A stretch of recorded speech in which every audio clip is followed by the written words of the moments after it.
En Normandie, à Dieppe comme en France entière, la crise s'enquiste. Elle n'est pas virtuelle, elle frappe les familles et elle se lit sur les visages. En Normandie, à Dieppe comme en France entière, les inégalités se creusent, les humiliations de classe se multiplient, le déclassement, l'exaspération des territoires humiliés, abandonnés, marquent les territoires et marquent les habitants de ces territoires. Dans ce contexte, on assiste à un mouvement contradictoire. D'une part, des Français qui remettent au goût du jour la lutte de classe. Le journal Le Monde indiquait que 65% des Français considéraient ce concept de lutte de classe comme au centre des débats, plus 20% par rapport aux années 70. Et dans le même temps, en Normandie, à Dieppe comme en France entière, j'allais dire en Europe et dans le monde, ce mouvement conduit à une trumpisation des esprits, à une lepénisation des esprits, à un repli identitaire et à un repli sur soi.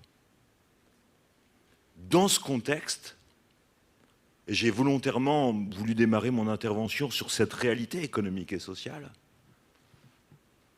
Je considère qu'il y a besoin de communisme.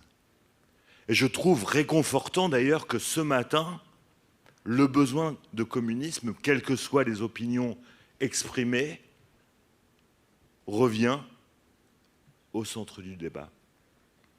Mais dans ce contexte, je suis, comme beaucoup de communistes, perturbé. Je fais partie de ceux qui ne se sont jamais excusés d'être communistes, ont jamais complexé à l'idée d'être communistes et n'ont jamais considéré qu'être communiste était contraire à notre capacité de rassemblement.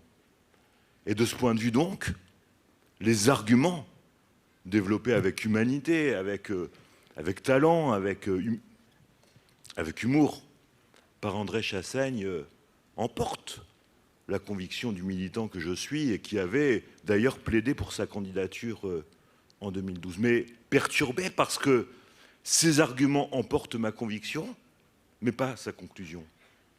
Dans ce contexte, les arguments de ceux qui plaident depuis longtemps, peut-être depuis trop longtemps, pour un effacement de notre parti dans la dynamique du front de gauche n'emportent pas ma conviction.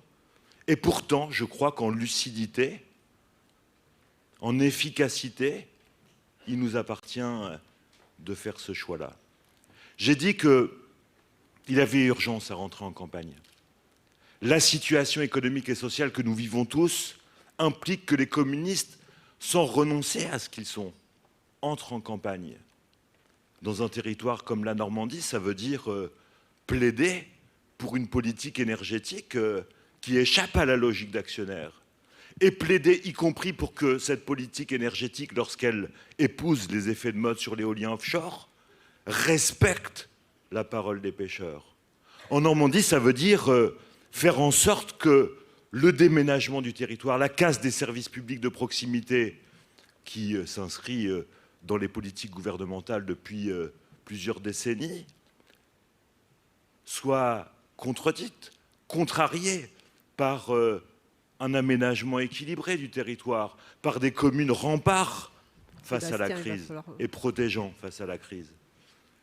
Ce qui veut dire que, et je pense que c'est ça la contradiction que nous n'arrivons pas à surmonter, c'est qu'il est possible d'être profondément communiste en utilisant des outils qui sont à notre disposition, qu'il est nécessaire de réunir les parrainages pour éviter qu'ils partent d'ailleurs à volo autour du secrétaire national pour apporter une contribution lisible, cohérente, pertinente dans cette campagne. C'est cela qui me conduit aujourd'hui à considérer qu'il n'est pas incompatible de faire une campagne communiste autonome en se servant de l'outil Mélenchon en lucidité, en mesurant ses limites, en mesurant même les pièges qu'il représente et en ne laissant aucun espace dans nos territoires en entrant en campagne dès maintenant, tout de suite, d'une manière décomplexée, un communisme décomplexé qui me fait dire que d'ici 2022, il faut conclure. D'ici 2022, il faudra agir pour que le communisme reste une idée neuve. Merci.